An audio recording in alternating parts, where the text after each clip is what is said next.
मरहबा collection mall, readymade कपड़ों का भरपूर खजाना, jeans pant, T shirt, cargo pant, night pant, बच्चे और बच्चियों के लिए अच्छे खूबसूरत और उम्दा ड्रेस। पता याद रखे, जमुर हाई स्कूल मेन रोड, जैतून हजीन मस्जिद के पास, मालदा चौक, मालेगांव।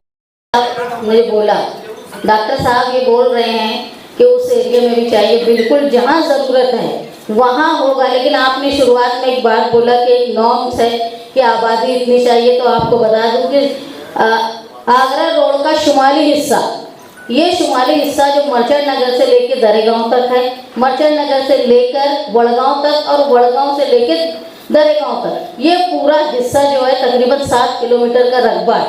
इसमें कारपोरेशन का कोई भी हॉस्पिटल नहीं है, कारपोरेशन का एक भी हॉस्पिटल नहीं है, और आबादी यहाँ की 2,72,000 की आबादी है। आपके नॉर्म्स में वो 2,05,000 की आबादी बोली जा रही है, और यहाँ से जिस जगह हॉस्पिटल की बात हो रही है वहाँ 4.2 किलोमीटर के फासले पर ही सब हॉस्पिटल है। इसलिए गवर्नमेंट के नॉर्म्स के हिसाब से ये जगह सबसे बेहतर है। ये सिर्फ वार्ड नंबर 3 के लिए नहीं, ward number 2, ward number 3, ward number 4, ward number 5, 6 और 7 के लिए ये पूरा शहर का एक बड़ा इलाका जो कारपोरेशन के तिब्बी मदद से महरूम रहता है। यहाँ की आबादी का तकरीबन 82% हिस्सा जो है वो मजदूरों की आबादी है। इसलिए यहाँ ज़रूरी है कि हामला औरतों को दूर ले जाना, मामूली बीमारी में भी लोग परेशान होते हैं, इसलिए यहाँ हॉस्पिटल की ज़रूरत है। इसलिए मैं ये चाहती हूँ कि शहर के शुमाली हिस्से में ये हॉस्पिटल बने और इसको जल्द से जल्द तामीर किया जाए, और ऐसा तामीर किया जाए कि वहाँ की आबादी के साथ साथ डॉक्टर खालिद साहब भी खुश होकर बहुत अच्छा हॉस्पिटल बने।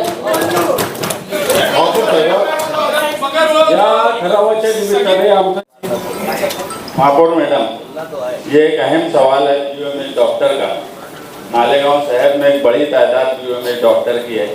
जब महानगर पालिका को ज़रूरत पड़ती है तो बीओएमएस डॉक्टर हमने मानदंड पर भी लगाया है। इसके अलावा भी हम उनकी मदद लेते हैं, मगर ऐसे अभी जैसे प्रशासन की तरफ से बोला गया कि उसमें टेक्निकल प्रॉब्लम आता है गवर्नमेंट, महाराष्ट्र गवर्नमेंट की तरफ से, कि आयुष में 3 डिग्रियां हैं, बीएमएस, बीयूएमएस और बीएचएमएस, जिसमें से बीएमएस और बीएचएमएस ये तो अप्रूव्ड है, मगर बीयूएमएस का मसला जैसे प्रशासन ने बताया ये हर वक्त आता है। कई गवर्नमेंट के जीआर है जिसमें ये तीनों कैटेगरी को इक्वल स्टेटस दिए कि ये बराबर है, और महाराष्ट्र गवर्नमेंट का भी जीआर है।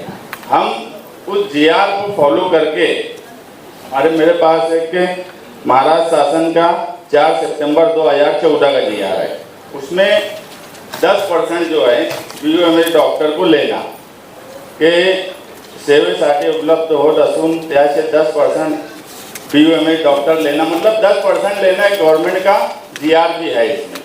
हम उसके हवाले से, या फिर परभनी जिला परिषद ने बीओएमएस डॉक्टर लगाया है, उनके लिए भी गवर्नमेंट पॉलिसी का मैटर है, मगर उन्होंने अपनी अथॉरिटी पे, लोकल बॉडी की अथॉरिटी पे उन्होंने लगाया, और क्लियर उसमें मेडिकल ऑफिसर एलएमओ या पदाचे शैक्षणिक medical officer MO and LMO या पदासाठी शैक्षणिक अर्हता बीएमएस अशी नमूद करण्यात आली आहे। सदरच्या पदासाठी अतिरिक्त संचालक आरोग्य सेवा ओ पुणे यांचे पत्र जावक क्रमांक XYZ में लेटर इनको दे दूंगा। 22 सितंबर 2022 नुसार MBBS, BAMS, BUMS ही शैक्षणिक अर्हता असलेले उमेदवार पात्र असल्यास कळविले आहे। तरी सदर पदासाठी MBBS, BAMS व BUMS ही शैक्षणिक अर्हता असलेले उमेदवार पात्र आहे, याच उम्मीदवारांची नोंद घ्यावी। यानी इन्होंने BUMS को भी पात्र किया, परमानेंट किया, तो हम हमारी अथॉरिटी पे क्या बीओएमएस डॉक्टर को परमानेंट नहीं कर सकते क्या?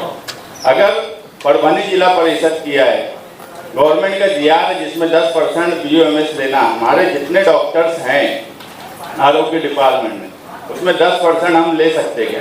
मेरा बोलने का मतलब सीधा यह है कि पॉलिसी मैटर बोल के प्रशासन ने गवर्नमेंट की तरफ डाल देना ये इंसाफ नहीं है।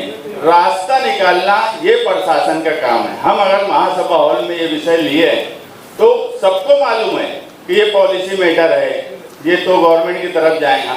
अगर गवर्नमेंट की तरफ भी सिफारिश करना है वो करिए सिफारिश, मगर अगर गवर्नमेंट की तरफ भी सिफारिश करना है तो सारे जीआर, सारे गवर्नमेंट के रूल्स रेगुलेशन ये सबको पता है। ये आए दिन ये मामले में अबू आसिम आजमी साहब भी बोलते रहते हैं वहाँ पर विधान भवन में, मगर अगर हमने ये विषय लिया है तो हम क्या कर सकते हैं?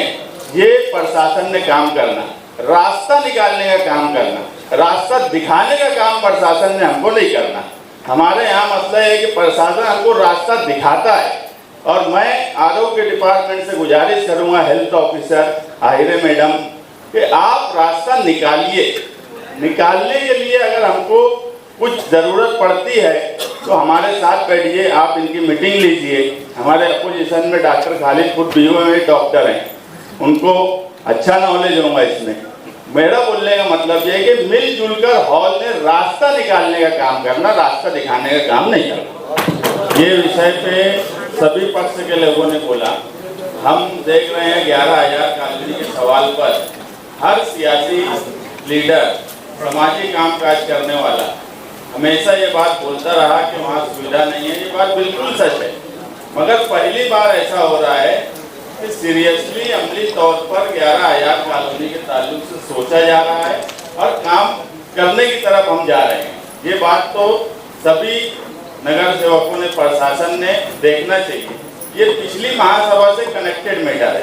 पिछली महासभा में मेरा ही विषय था कि स्ट्रक्चर ऑडिट उसका करना इसलिए जरूरी है कि लोगों का भरोसा उठ गया है, और एक टाइम लिमिट बोला गया था कि एक टाइम लिमिट में स्ट्रक्चर ऑडिट करके, और उसी विषय पे ये बात समझी कि इंटरेस्ट का और कुछ पैसा मिला के 85 करोड़ करीब हमारे पास पैसा रखा हुआ है। उस पर आयुक्त साहब से भी बात हुई। आयुक्त साहब खुद उसके ऊपर सीरियस अमली तौर पर काम करने की तरफ जा रहे हैं। मैं महासभा हॉल को बता दूं कि आसिफ शेख साहब और आयुक्त साहब मुंबई गए इस मामले में बातचीत करने के लिए कि हम कैसे काम कर सकते हैं, और स्ट्रक्चर ऑडिट करना इसलिए जरूरी है कि स्ट्रक्चर ऑडिट सिर्फ बिल्डिंग का करने की बात नहीं है। स्ट्रक्चर ऑडिट इंफ्रास्ट्रक्चर जो जरूरत है उसका करने की जरूरत है, बिल्डिंग का करने की जरूरत है। और पिछली ही महासभा में सिटी इंजीनियर साहब ने बताया कि 26 बसेस हमारी मंजूर हो गई है। उसके लिए चार्जिंग पॉइंट, वो इलेक्ट्रिक कार है, उसके लिए चार्जिंग पॉइंट का भी नियोजन कर दिया गया है। तो कहीं ना कहीं अब ये बात तो दिख रही है, पीछे क्या हुआ उस पर अगर हम जाएंगे तो आगे क्या करना है उस पर नहीं जा पाएंगे। आगे उन लोगों को कैसे सुविधा दी जाए और मालेगांव के लोगों का भरोसा कैसे बैठे कि लोग वहाँ शिफ्ट होना शुरू हो। आज अगर हम किसी को बोलते हैं कि 11,000 कॉलोनी में जाना है तो वो फौरन इनकार करता। इसलिए जल्द से जल्द स्ट्रक्चर ऑडिट उसका करिए, और ये ठहराव से खास तौर से मैं आयुक्त साहब से गुजारिश करूंगा कि उन्होंने जल्द से जल्द शासन से मंजूरी लाकर, एक बड़ा पैसा है 2 करोड़ 5 करोड़ ऊँट के मुंह में जीरे की तरह वहाँ काम होता है, उससे कोई मतलब ही नहीं आता। अगर अच्छे तरीके से इतनी बड़ी रकम है उसको सही इंफ्रास्ट्रक्चर के तहत, पीछे सिटी इंजीनियर से मैं कभी उस बात के लिए खुश नहीं हूँ कि वो स्कीम को उन्होंने जिस तरीके से उसको शिफ्ट किया वो तरीका ही बिल्कुल गलत था, मगर उस पर बात नहीं करना है।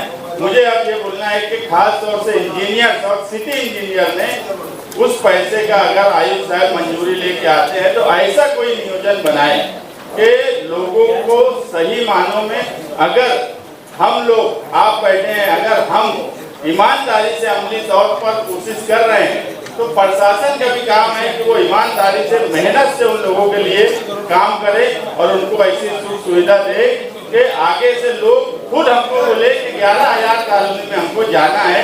ऐसे हालात हमें मिलजुल कर पैदा करने की जरूरत है।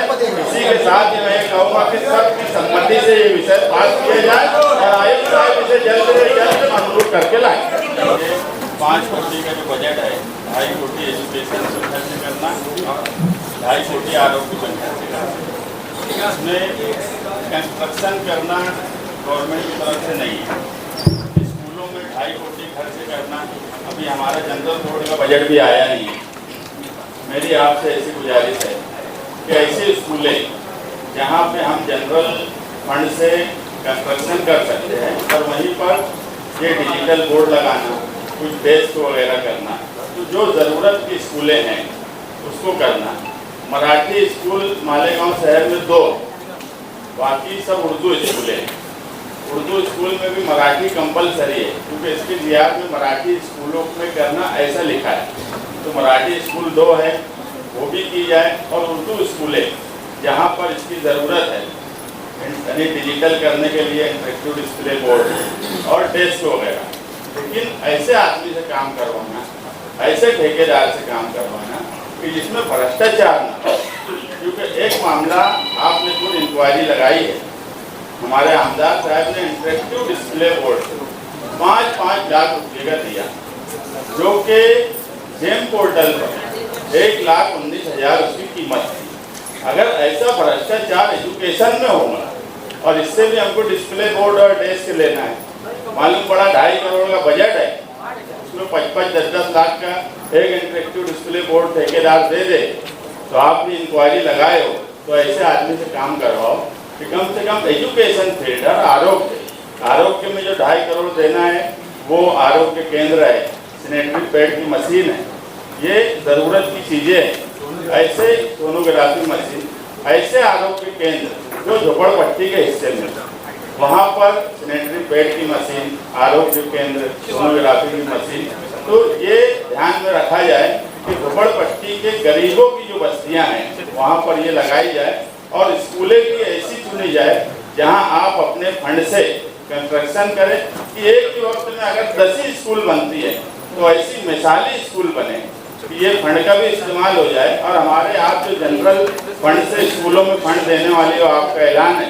तो वो स्कूलें जनरल फंड से भी बन जाए और ये भी हो जाए और डिजिटल बोर्ड भी मिले, डेस्क भी मिले, क्योंकि बच्चों को कई स्कूलों की छत गिर रही है तो वहाँ कंस्ट्रक्शन भी हो और उन लोगों को लगे कि कोई डिजिटल स्कूल बनी है, ना कि टीवी सेट लगा दिया जाए, ना बच्चों को ये समझ रहा कि ये डिजिटल हुआ है। सिर्फ एक स्क्रीन लगाने से डिजिटल नहीं होता। डिजिटल करने के लिए इतनी एडवांस चीज़ें वहाँ देनी चाहिए, जो कि हम अगर 10 स्कूलों में 25-25 लाख भी दिए तो वो डिजिटल स्कूलें बन जाएंगी, मानी जाएंगी। तो मेरा यही बोलना है कि 10 स्कूलों पे खर्च कीजिए, मगर उसको मुकम्मल कीजिए। आप और मैडम, आपका अधिकार है। ये 5 करोड़ रुपये में कोई बहुत रोड मालेगांव में बन जाएंगे ऐसा नहीं है। अभी इसी महासभा में एक विषय हमारा है आखिर में 100 कोटि का। मेरी आपसे गुजारिश है कि 100 कोटि का प्रस्ताव बनने वाला है, उसमें शहर भर की रोड आने वाली है, डीपी रोड। तो आप सिटी इंजीनियर से सर्वे करा लो और ये 5 करोड़ भी वो 100 करोड़ वाले काम में ट्रांसफर कर दो। और सिटी इंजीनियर से सर्वे करने के बाद आपका ये अधिकार है महापौर का कि आप उस सर्वे की रिपोर्ट लेकर आप खुद भी सर्वे करेंगे, क्योंकि प्रशासन कितना अच्छा सर्वे करता है ये पूरे हॉल को पता है। और उस रिपोर्ट पे आप सिफारिश करिए कि कौन सी रोड की ज़्यादा ज़रूरत है। वो 100 कोटि के रोड अगर बनेंगे तो वो शहर भर में हर हिस्से में आएंगे, वो अपोजिशन के वार्ड के हिस्से में भी आएंगी रोड। ऐसा तो है नहीं कि हमारा सब वार्ड एक दूसरे से कनेक्टेड है, अपोजिशन वाला भी है। बहुत सी ऐसी रोड है जो इतनी बड़ी है कि हमारे वार्ड से अपोजिशन के वार्ड तक जाती है। तो उस बात का ख्याल रखते हुए इसको 100 कोटि में ट्रांसफर करो, ये 5 कोटि, और एक साथ पूरा प्रस्ताव बनाओ। 100 कोटि का जो प्रस्ताव बनाएंगे तो ये 5 कोटि का अलग रखो। सिर्फ मेरा ये बोलना है कि ऐसी रोड उसमें इक़्तिदार में है कि अपोजिशन में है, ये ना देखते हुए जो ज़रूरत की रोड है वो अगर अपोजिशन के वार्ड में किया है तो वो भी लो। और प्रशासन ने प्रस्ताव लाना, रिपोर्ट बनाना, और महापौर को ये पावर और इख्तियार है कि वो सिफारिश कर सकते, उन्होंने सिफारिश की। और मैडम, ये अहम सवाल है, इस पे सभी लोगों ने अपनी बात रखी कि कौन सी रोड बनाना चाहिए। मैं आपको एक बात बता दूं कि आज ही इस विषय पे जो 100 कोटि के डीपी रोड बनाने की बात है, अहम कंस्ट्रक्शन करने की बात है। हमारा सोर्स ऑफ इनकम हमें मालूम है क्या है। कर्ज लेने की जो बात है, अगर हमारा हिस्सा 15% है तो आयुक्त साहब ने जो आज सोर्स ऑफ इनकम है इससे हटके वो 15% के लिए नया सोर्स ऑफ इनकम की तलाश करना चाहिए और उस सोर्स ऑफ इनकम से वो पैसा भरना चाहिए, क्योंकि नहीं तो ये होगा कि ये पैसा हम इसी में से देते रहेंगे तो हमारा सोर्स ऑफ इनकम बहुत लिमिटेड होते जा रहा है। दूसरी बात ये है कि मैं पूरे हॉल को एक बात बता दूं, अपोजिशन में जो लोग हैं उनको भी बता दूं, शिवसेना वाले जो अपोजिशन में हैं उनको भी बता दूं कि उन्होंने भी हमारे सामने मेयर का इलेक्शन लड़ा था कि आज ही सेकुलर फ्रंट के आसिफ शेख साहब ने मुझे एक बात बोली कि 100 करोड़ के काम में तुम लोग पक्षपात मत करना, हमको शहर का चेहरा मोहरा बदलना है और ये मत देखना कि टेंशन चौक से अब्बास नगर की तरफ रोड जा रहा है तो किसका वार्ड है, निहाल साहब की ऑफिस से जो रोड कलीम भाई सुझाए वो किसका वार्ड है। ये मत देखना, मुख्य जो रास्ते हैं, अहम जो रास्ते हैं वो हम अगर लेंगे तो हमारा जो बजट है वो सही इस्तेमाल होगा। अगर हम चारों प्रभाग में पैसा बांट दें तो इंसाफ उस रोड जहाँ ज़रूरत है उसके साथ नहीं होगा।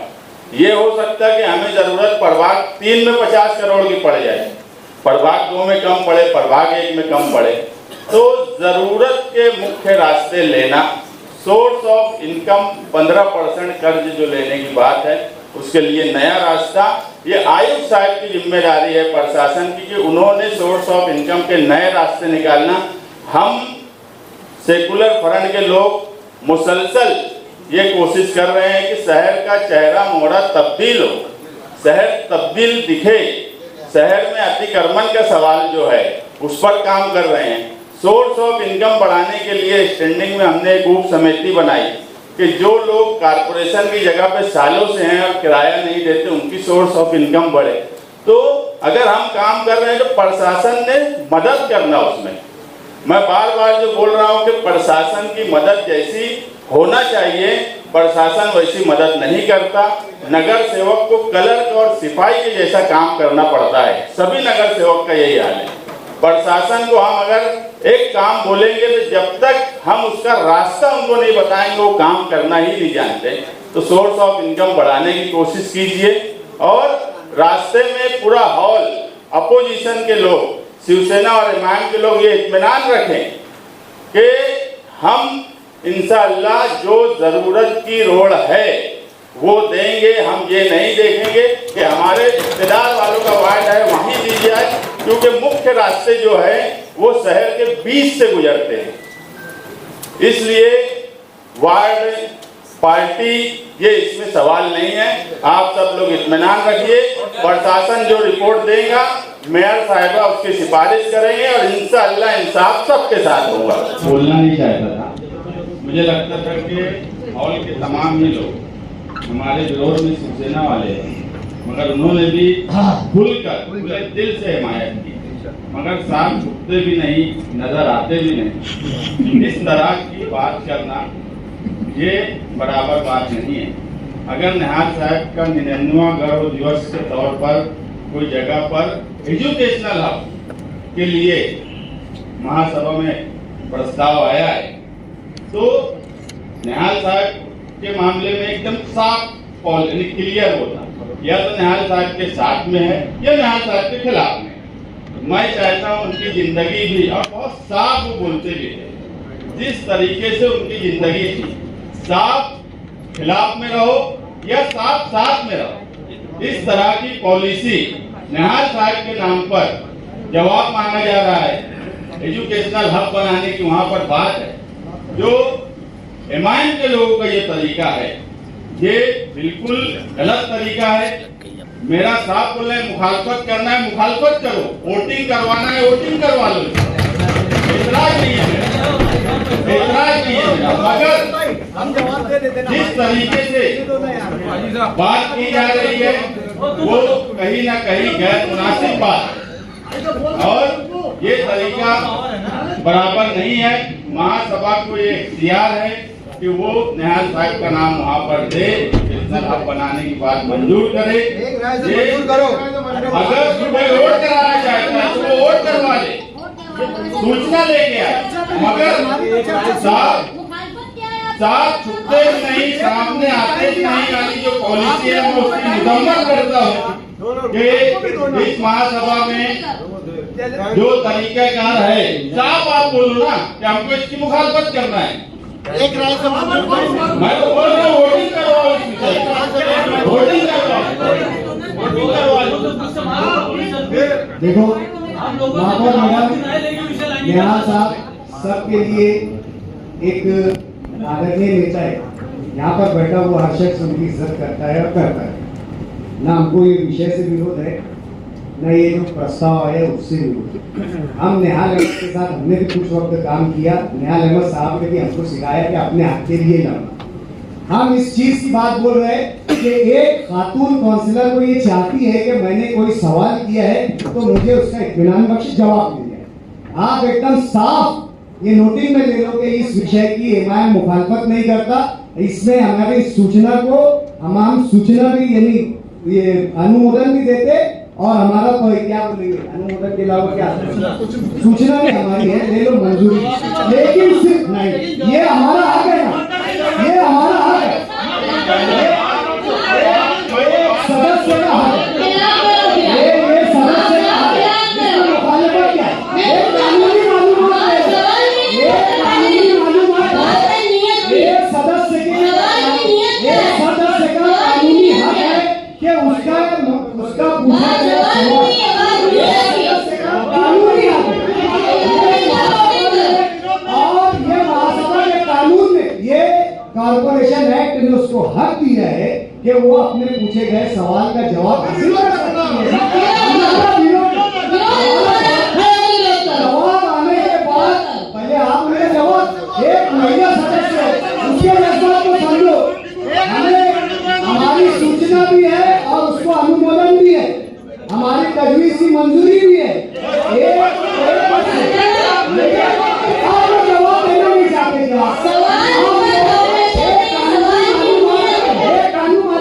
आप एक कानूनी मालूमात की जवाब आप एक कानूनी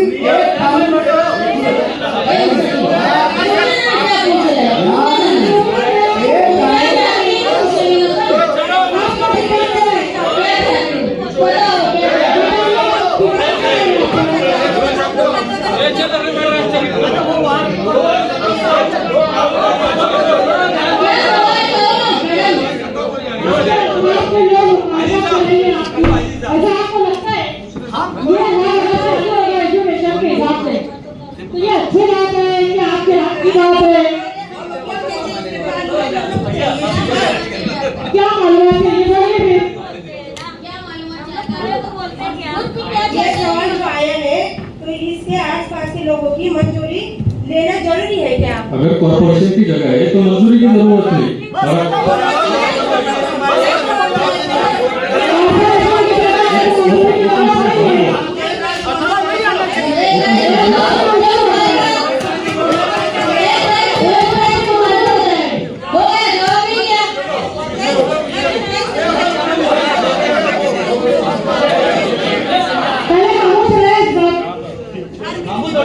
पहले